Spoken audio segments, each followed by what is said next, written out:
She was suffering from knee pain from since a lot of time, but we came here, and as you all know, because it is surgery, we were a little bit afraid.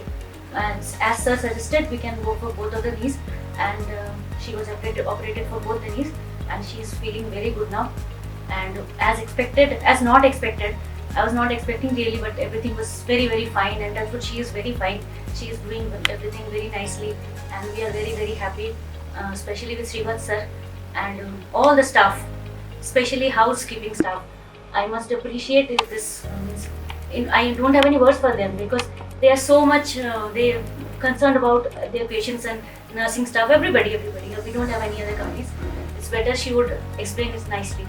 Sir से ज़्यादा से भी डर नहीं लगा, शुरू में लगा, उसके बाद एकदम बहुत अच्छे से बात की, ज़्यादा से भी डर नहीं लगा, अच्छा लगा, बहुत अच्छे से हो गया, पेन भी बहुत हुआ ही नहीं है, अभी तो एकदम अच्छे है, उनका रैंक है, 6 दिन में 4 घंटे बाद हम खड़े हो गए थे, खड़ा कर दिया था हमको.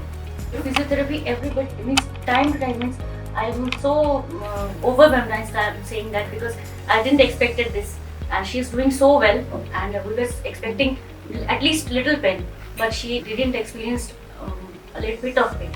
And thank to God and thank to everybody in this Vasavi Hospital, and especially sir, everybody. Thank you so much.